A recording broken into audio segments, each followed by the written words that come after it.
안녕하세요. 6월 월말 모의고사 강평 진행하겠습니다.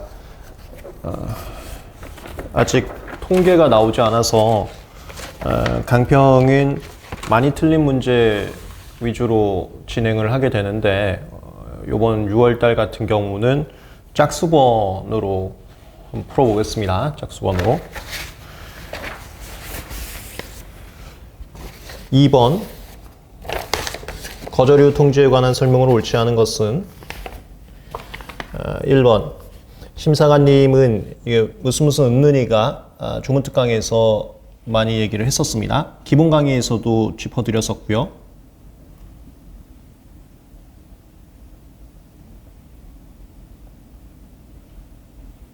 처분의 주체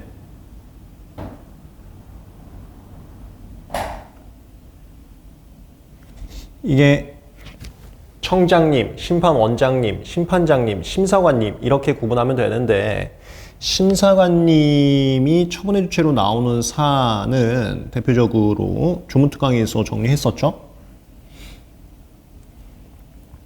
거저류 통지, 그 다음에 각종 결정 죄송합니다. 고정각하 결정, 특허 결정, 거저 결정, 존속기간 연장 등록 결정, 그 다음에 직권 보정이나 직권 재심사할 때 특허 결정 취소 통지합니다. 그 특허 결정 취소하는 거.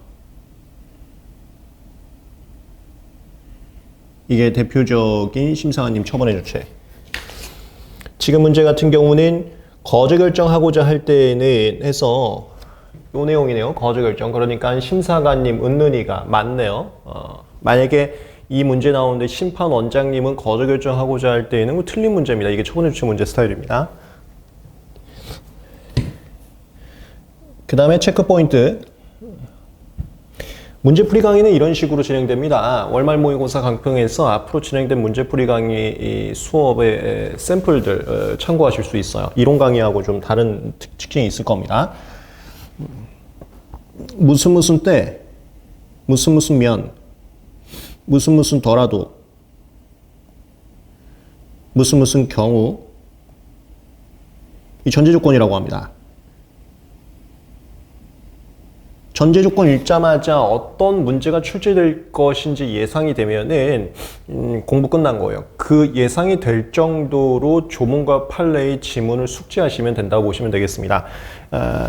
합격의 자세가 된 경우 이 전제 조건 읽자마자 0.1초 만에 떠오르게 되는데 그런 거 맛보기로 보여드릴게요. 근데 그게 90%는 그런데 10%는 좀 덜 가봐야 할 때도 있어요. 심사님께서는 거저 결정하고자 할 때에는 무슨 때 나왔는데 이것만으로는 좀 모릅니다. 이 문제는 조금 덜 봐야 돼요. 그러니까 10%에 해당되네요. 출원인에게 통지하고 누구누구에게 이게 수신처하고 어떤 절차에 관련된 서류를 누구에게 제출할지 수신처하고 통지 대상이 있다 그랬어요. 전부 기본 강의 조문특강에서 잡아드렸죠.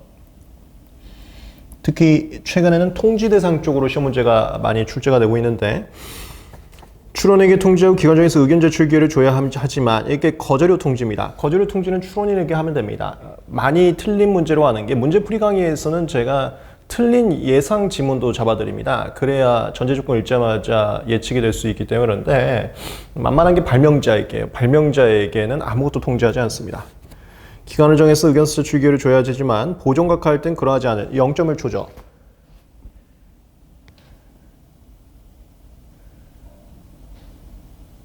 보정각하 쟁점 3개 있다고 다 정리 끝났습니다.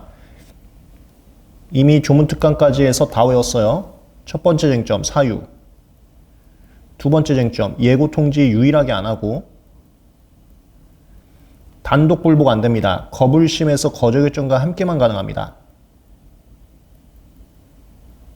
그 다음에 후속 절차 진행 후에는 번복 불가합니다.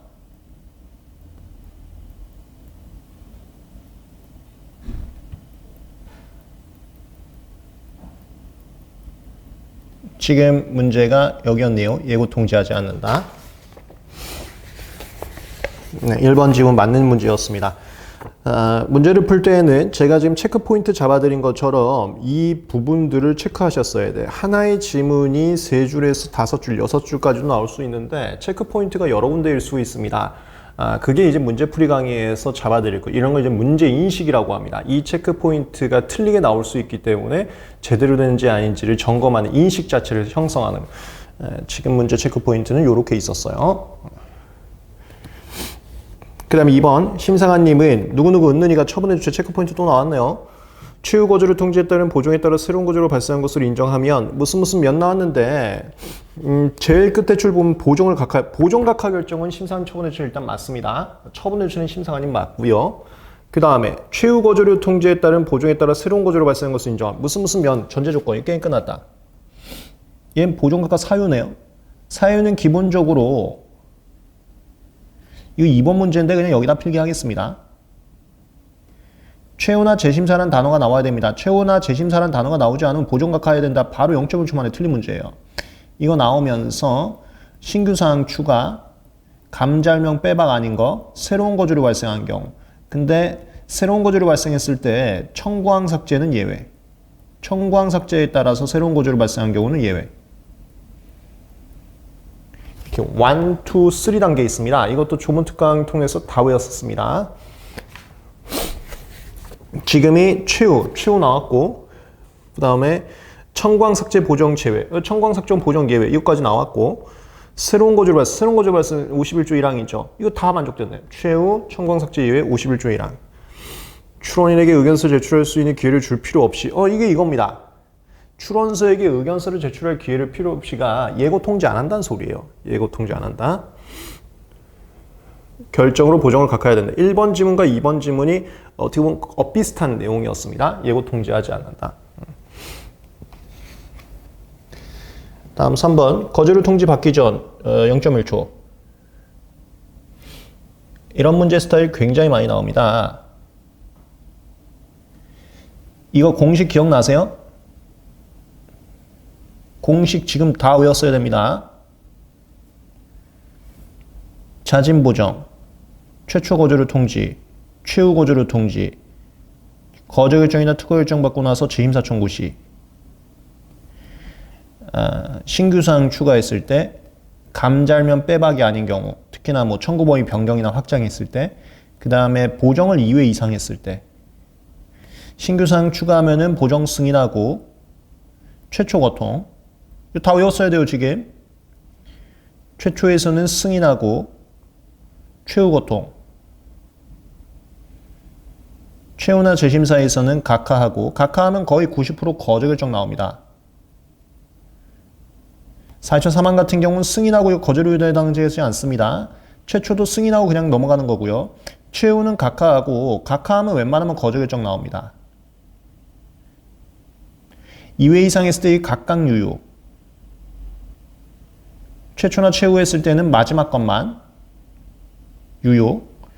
재심사할 때는 처음 것만 유효. 0.1초 다 외웠어요. 거주를 통지 받기 전 자진 보정이란 소리입니다. 2회 이상 표 그리면 게임 끝났네. 2회 이상 자진 보정에서 2회 이상이면 각각 유효. 무슨 경우 0.1초라는 소리예요. 무슨 경우 전제 조건 나왔네요. 각각의 보정이 유효하나 맞고요. 그 다음에 최초 거주를 통지 받은 후 이번 최초 밑에 거네요. 2회 이상 보정하는 경우 무슨 경우 다시 나왔네? 그럼 이건 마지막이지. 각각의 보정 절차에서 마지막 보정 전에 모든 보정은 취하된 것으로 본다. 맞죠? 마지막 전건은 다 취하 간주되고 마지막 것만 효력이 나온다. 0.1초 문제였습니다. 4번 거주를 통지해서 지정된 기간이 경과해서 보정서와 의견서가 제출되더라도 무슨 더라도 나왔는데 약간 어색한 표현이실 수 있어요. 왜냐하면 심사기준 문구거든요.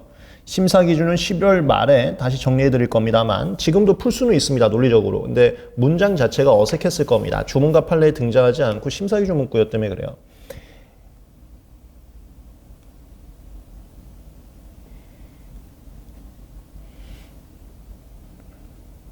이거 최초나 최후나 똑같은 이유는 거주를 통지라고 하겠습니다. 거주를 통지받고 지정기간 주면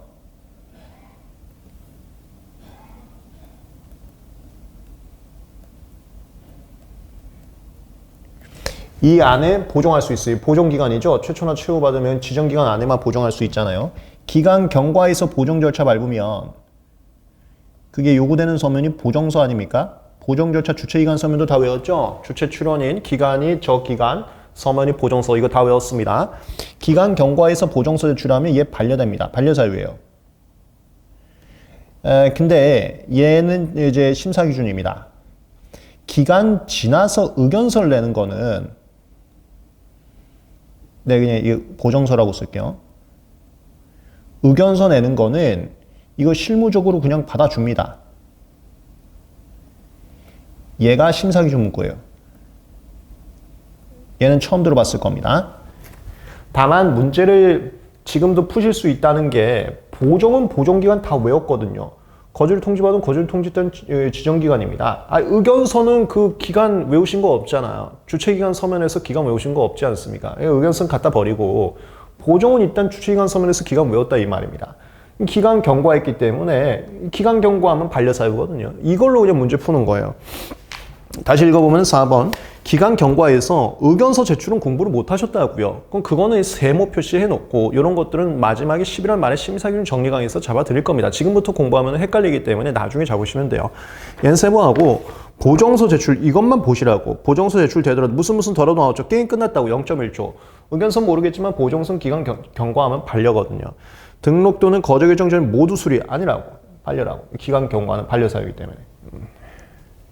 4번이 틀렸습니다. 6월 월말 모의고사부터 제가 막 기초적인 문제, 너무 쉬운 문제 절대 출제하지 않습니다. 모의고사라는 것은 여러분들 자극을 위해서 만든 게 목적이기 때문에 시험에 얼마든지 출제될 수 있는 난이도로 낼 거예요. 자극 받으시고 공부하시면 되는 겁니다. 기초적인 거 이제 그런 거 연습할 필요 없어요. 이런 거 연습하면서 탄탄하게 쌓아가시면 됩니다. 5번. 거절 통지에 대한 보정에 따라 발생한 거절을 하더라도 무슨 더라도 나왔네. 게임 끝났어. 이게 보정에 따라 발생한 새로운 거절료 그 얘긴데요. 보정에 따라 거절료가 발생했더라도 뭐 요것도 해당됩니다. 이것도 지금 보정에 따라 신규 사항 추가된 거거든요. 이것도 그렇게 표현할 수 있어요. 보정에 따라 발생한 새로운 거절료. 기존에 없었다 이거야.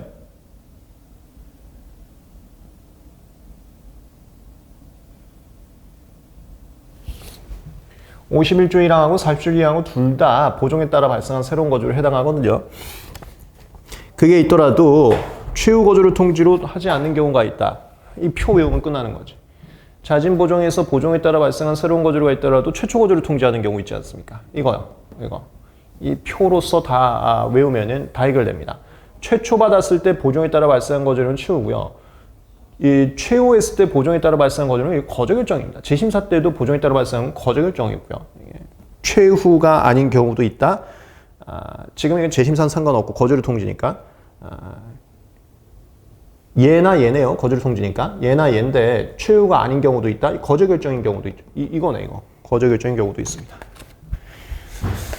네, 이번 문제에서 문제 인식 포인트 한번 잡아드렸고요. 처분의 주체 무슨 더라도 전제 조건 읽자마자 뒤에 거 예상하는 거, 그다음에 무슨에게가 수신처와 통지 대상, 아주 지저분한 문제가 처분의 주체 수신처 통지에 대상 이렇게 있다고 하지 않았습니까? 처분의 주체 수신처 통지에 대상 포인트 잡아봤고, 그 다음에 보존각하 쟁점 잡아봤어요. 보존각하 요거밖에 시험 문제 나오지 않습니다. 조문특강에서 다 외웠고요. 그 다음에 심사님 심사 문제는 이 표만 외우면 다 풀 수가 있습니다. 이 표 조문특강에서 다 외웠었는데 문제를 통해서 연습 한번 해봤습니다. 이런 게 문제풀이 강의의 특징이에요. 조문특강에서 다 외웠어도 내가 이번 문제가 적용이 되지 않는다. 그런 분들은 이제 종합반 분들하고 상담하면서도 똑같은 말씀을 드렸었는데, 제가 종합반 분들 상담하는 것 중에 유익한 부분들은 일부 발췌해서 유튜브에 올리고 있습니다. 그거 참고하시면 본인하고 비슷한 상황이신 친구들이 있을 수 있거든요. 그럼 그때 제가 뭐라고 조언했는지 보실 수 있는데요. 내가 이 표를 외웠는데도 문제를 못 풀었다. 그런 분들은 문제풀이 강의 하나 들어오셔야 됩니다. 문제풀이 강의는 이런 월말 모의고사도 있지만 OX, 기출문제, 객관식 이렇게 3개 강의가 있어요. 그 3개 중에 하나는 들어오셔야 돼요. 한 번만 연습하면 그다음부터 하실 수 있거든요.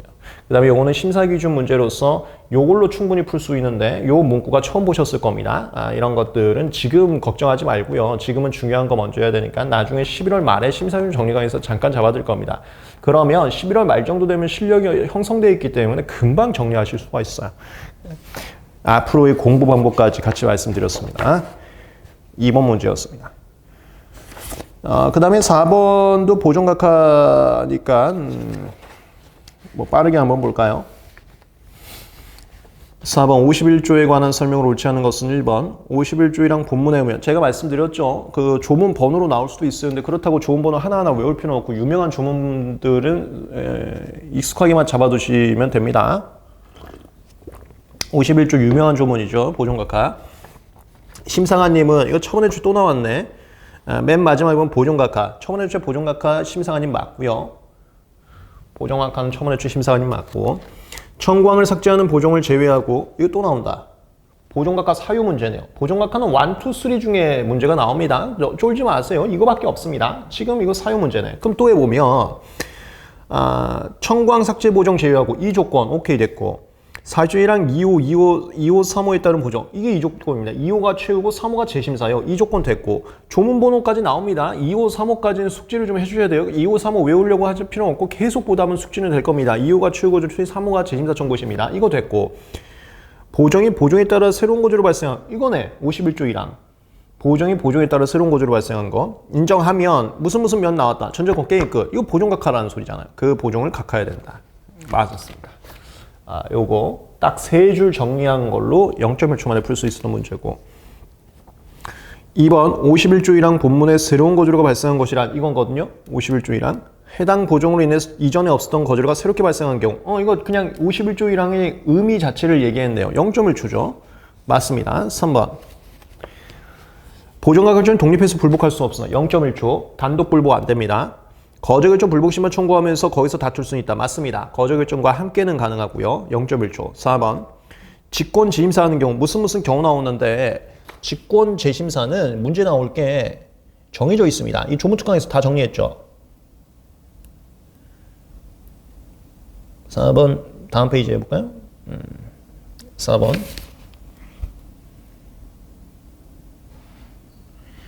직권 재심사랑 직권 보정 조문특강에서 다 외웠는데 쟁점 2개입니다. 사유 절차. 이 두 쟁점 둘 다 시험 문제 나오는 게 심플해요. 사유랑 절차입니다. 직권 재심사 같은 경우 사유가 명백한 거절 이유 대신 40조 3항 이후 배경기술규제 40조 8항 다항제 기재 방법 45조 단일성 그거 제외하고 그 다음에 절차는 심사님께서 특허결정 취소 통지를 하고요. 출원인이 취소 통지 받으면 그 다음에 최초 거절을 통지합니다. 이때는 처음 건 무조건 최초 거절입니다. 보종에 따라 발생한 거라 할지라도 최초, 기통지한 거라 할지라도 최초. 근데 다만 출원인 측에서 특허결정 취소 통지 받기 전에 취하폭이 등록시켜버리면 직권재심사 들어가지 않고 이거 다 했잖아요. 0.1초죠. 0.1초. 그거밖에 없습니다. 문제 볼까요? 직권재심사하는 경우 무슨 경우 하자마자 사유 절차 떠올리시라고. 저거 두 개밖에 없으니까. 취소된 특허결정 전에 한 보종에 대해서는 보종을 각하할 수 없다. 죄송하네. 이거 두 개밖에 없는데 얘는 이 문제가 아니었네. 이건 직권재심사 문제가 아니었네요. 이 문제였네. 보종각하 문제였네요. 후속 절차 진행한 후에는 번복 불가합니다. 후속 절차 진행한 후에는 번복 불가합니다. 직권재심사 후속 절차 진행했으면 그 전에 한 보종에 대해서는 각하할 수 없습니다. 각하하지 않고 넘어갔으면 번복 불가해요. 요 문제였네요. 0.1초. 보종각하 문제였네요. 5번 재심사 청구 시 보종에 이른바 신규사항이 추가된 경우 무슨 경우 나왔는데 재심사 청구 시 2조건 이거 보종각하 다 문제였네요. 2조건 그 다음에 신규사항 추가 2조건이는 47조 2항 추가된 경우 무슨 경우 좀 더 읽어볼까요? 그 보종을 곧바로 각할 것이 아니라 경우에 따라서는 거주를 통지하고 의견 제출 기회를 줘야 된다. 이게 이제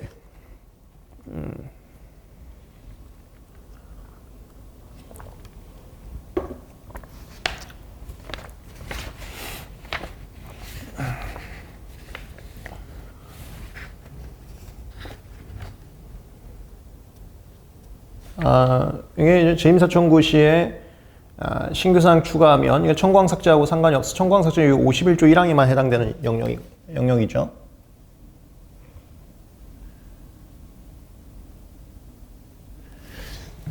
재임사 청구 시 신규 사항 추가하면은 보존 각하해 버립니다. 재임사 청구 시 신규 사항 추가하면 보존 각하.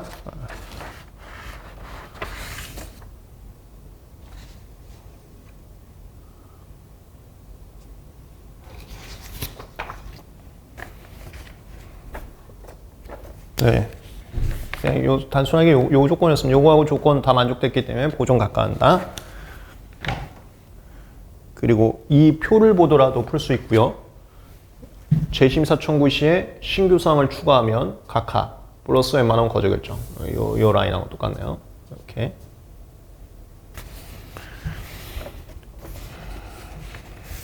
이 표를 보시던가 아니면 이 위에 문장을 보시던가 그렇게 하면은 풀 수가 있었습니다. 이 표를 보던가 문장을 보던가 이렇게 하면 풀 수가 있었네요. 네, 4번 문제였습니다. 다음 6번 보겠습니다. 6번.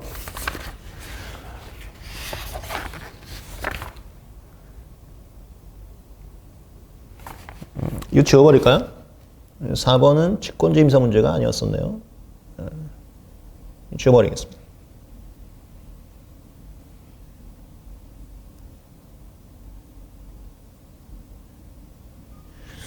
이 필기 자료는 여러분들 수강하시는 인강 자료실에 올라갈 겁니다. 특허에 관한 절차에 대한 설명 중 옳은 것은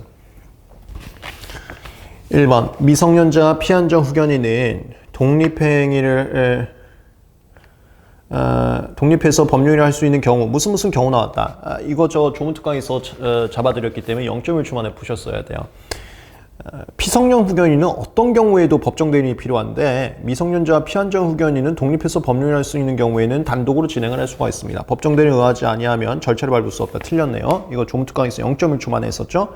미성년자 피한자 후견인은 독립해서 법률을 할 수 있는 경우에는 단독으로 할 수가 있어요. 피성년 후견인은 어떤 경우에도 단독으로 할 수가 없고요. 0.1초 문제였습니다. 2번 출원 계속 중 출원인이 사망. 바로 그냥 0.1초네. 이거 산응합수 사상이죠. 산응합수 사상. 출원 계속 중 당사자가 사망하거나 절차 능력 상실. 사능이네. 산응합수 사상. 산응합수 사상. 무슨 경우 나왔네요. 중단 바로 떠올리시고 뒤에 것 읽어보시면 절차가 중단되지 않을 수 있다. 맞죠? 0.1초죠. 이미 대리인이 있으면 멈추지 않습니다. 0.1초. 산응합수 사상돼도 이미 대리인이 있으면 멈추질 않아요. 이미 대리인이 없으면 멈춥니다. 중단이 되고요. 중단된 절차는 수개할 자가 수개를 해야지만 다시 시작됩니다. 이때 수개라는 것은 수개 신청, 수개 명령 요청이 있었고요. 0.1초 만에 다 떠오르시죠. 조문특강에서 다 외웠었습니다. 3번 출원 계속 중 출원인 사망 후의 절차 중단. 무슨 때 나왔는데 이것도 중단이네요. 산응합수 사상이 사망이잖아요. 산응합수 사상이 사망. 무슨 때 나왔는데 뒤에 거 좀 더 읽어볼까요? 상속인은 언제나 0.1초 틀렸습니다. 상속인은 상속 포기기간이 지난 다음에만 수개할 수가 있어요. 상속 포기기간 내에는 수개를 할 수가 없습니다. 조문특강에서 0.1초 만에 외웠었습니다. 언제나가 틀렸어요. 중단 중인 절차를 수개할 수 있다. 상속 포기기간이 지나야지만 수개할 수가 있습니다. 0.1초. 4번. 다시 말씀드리지만 0.1초라는 것은 지금 당장 그렇게 되어 있어야 된다는 소리가 아니고요. 여러분들 그 미래를 말씀드리는 겁니다. 나중에 공부가 완성되면 이런 것들은 0.1초 만에 연상이 돼야 된다는 소리입니다. 나중에요. 그 방향점을 말씀드리는 거예요. 아직은 거기에 도달하지 못했다 하더라도. 다만 이거는 반드시 필요합니다. 제가 종합반분들 상담하면서도 말씀드렸는데 현재는 암기가 되어 있지 않는 게 당연합니다. 지금 공부한 지 몇 달 됐다고 벌써 암기가 되겠습니까? 그렇지만 주구장창 공부한 내용이기 때문에 해설 보면 뭔지는 반드시 알아야 돼요. 해설 보면 이 소리였잖아. 이거는 돼야 됩니다. 해설 봤는데도 뭔 소리인지 모르면은 제가 그 조문특강 때 말씀드렸죠. 제가 바닥에 들어 누워야 되는 거예요. 그리고 바닥에 들어 누우는 상황이 되면은 대응책은 저거밖에 없습니다. 조문특강을 또 듣고 그럴 수는 없으니까 조문 1회도 유튜브에 올린 조문 1회도 강의 그거 밤새 틀어놔야 돼. 밤새 유튜브에 올려놓은 거 조문 1회도 강의 잘 때마다 틀어놓고 자야 됩니다. 3번 했고 4번 출원인에게 일정하지 않은 기간 동안 특허청이 계속 중인 절차를 속행할 수 없는 장애생 무슨 경우 게임 끝났다. 이거 중지죠. 중지. 중단과 중지는 사유와 절차. 이거 중지 사유네요. 무슨 경우 뒤에 더 읽어보면 그 사유가 없을 때까지 당연 중지 아니에요. 중지는 특허청 폭격 맞은 경우 제외하고는 중지 명령이라는 결정이 나와야지만 멈춥니다. 기본 강의 때부터 주구장창 했습니다. 중단과 중지의 투 스펙트럼의 차이점. 중단은 당연 중지되는데 중지는 특허청 폭격 맞은 경우가 아닌 이상 중지 명령이라는 어떤 결정이 나와야지만 멈춥니다. 그게 사유에 따라 투 스펙트럼한 차이점이 있어요. 당연 틀렸네요. 5번 법인이 아닌 사단 또는 재단으로서 대표자 관리인 정해져 있는 경우 무슨 경우 나왔는데 비법인 사단인데 대표자 있으면 절차 능력 되죠? 비법인 사단이라도 대표자 있으면 절차 능력 되잖아요. 그 소리네. 그 사단 또는 재단의 이름은 출원이 될 수 있다. 0.1초 안 되죠. 우리 특허법에서 제한 절차는 절차 능력만 있으면 할 수 있는 절차와 권리 능력과 절차 능력 다 있어야 할 수 있는 절차 이렇게 두 개로 나눠져 있습니다. 이거 다 외웠죠? 출원 절차라는 것은 권리 능력까지 있어야 돼요. 비법인 사단은 권리 능력이 없습니다. 권리를 가질 수가 없어요. 때문에 비법인 사단은 출원 절차를 밟을 수가 없습니다. 제 사견인데 비법인 사단이 출원 절차를 밟으면 반려됩니다. 반려. 조문특강에서 다 외웠었습니다. 6번도 숙지만 되면 암기만 되면 0.1초 문제고요. 아직은 암기가 안 됐다 하더라도 해설 보면은 바로 다 이해가 되셔야만 하는 문제입니다. 그 다음에 8번.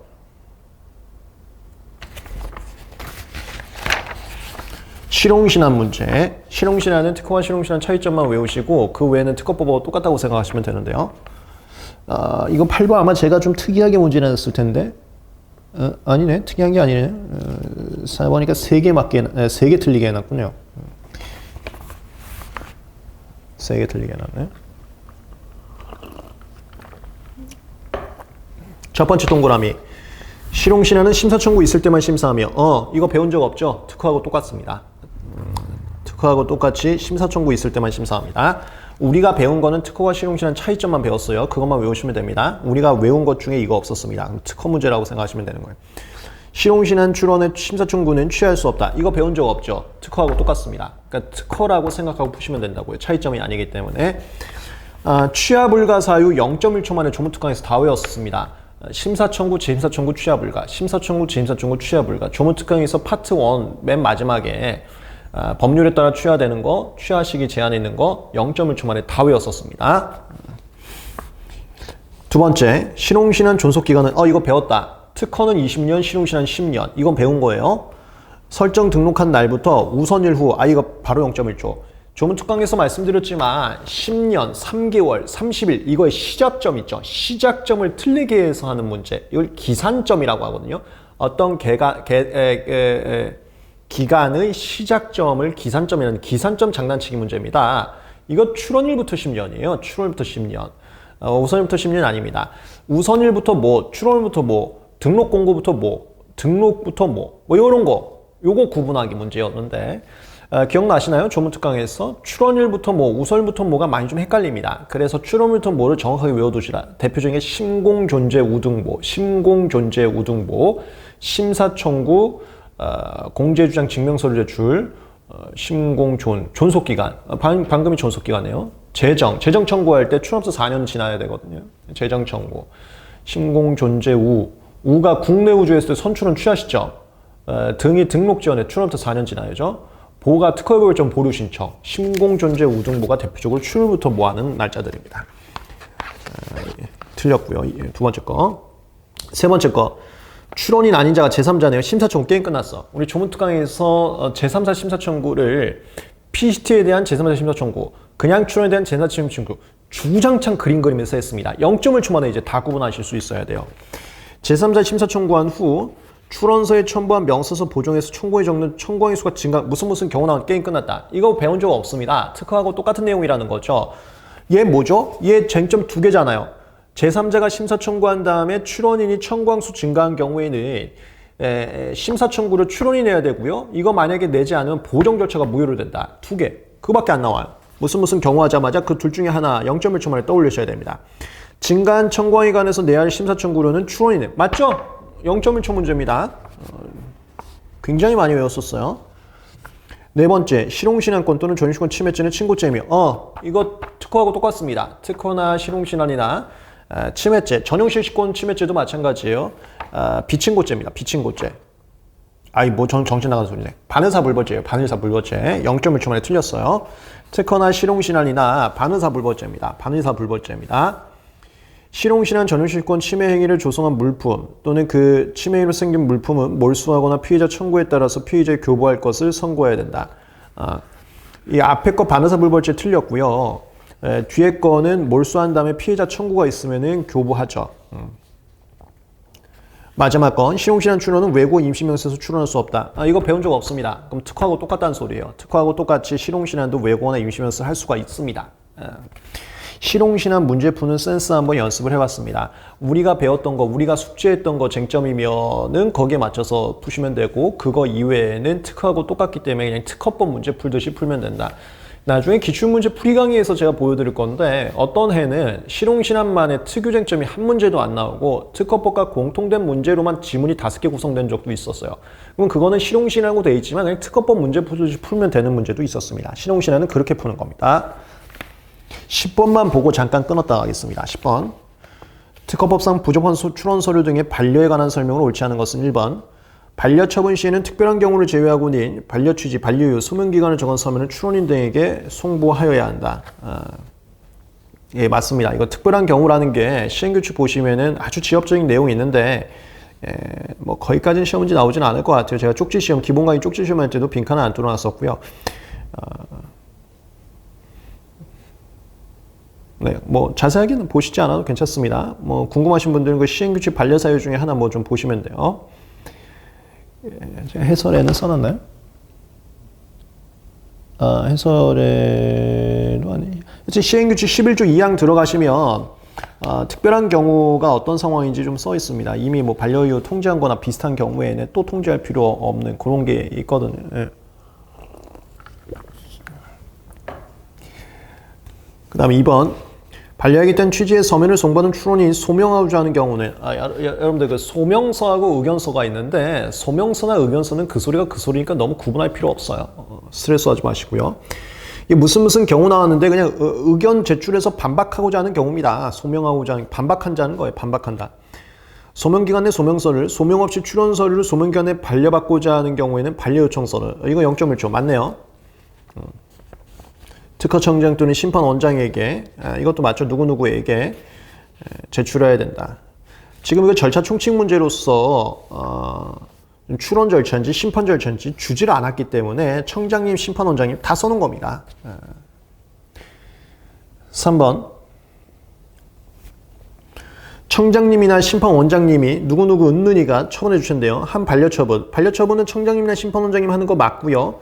행정심판, 행정소통에 불복할 수 없다. 틀렸어요. 반려처분에서 행정심판, 행정소통에서 불복할 수가 있습니다. 이거 좋은 특강에서 0.1초 만에 또 외웠었습니다. 특허청에서 어떤 결과물이 나왔을 때 결과물이라는 것은 뭐 무슨 결정 아니면 반려, 무효 뭐 이런 거 있거든요. 그런 거 나왔을 때 다 불복할 수가 있어요.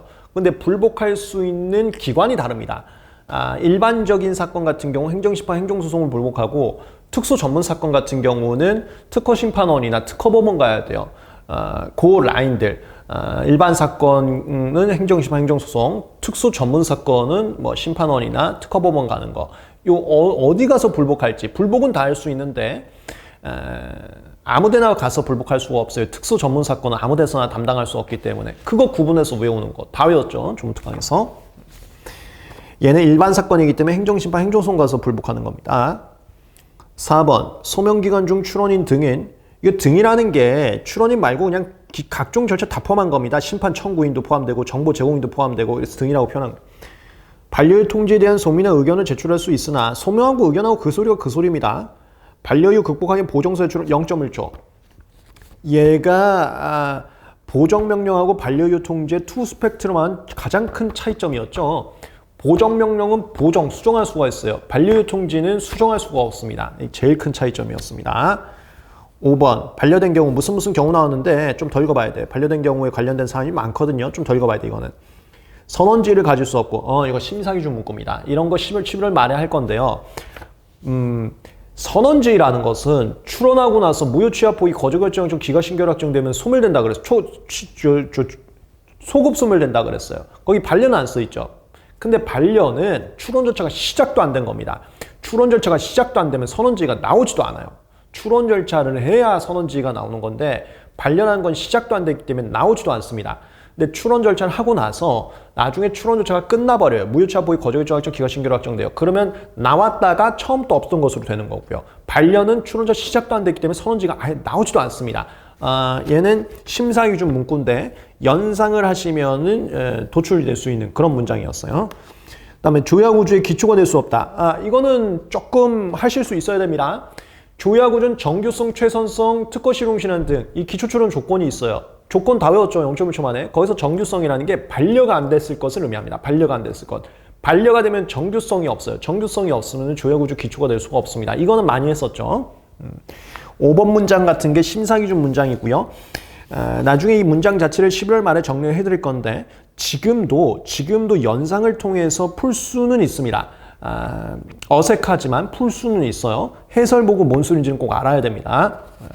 여기까지 10번까지 봤고요. 잠깐만 끊었다가 이어서 또 체크 포인트 잡아 드리겠습니다.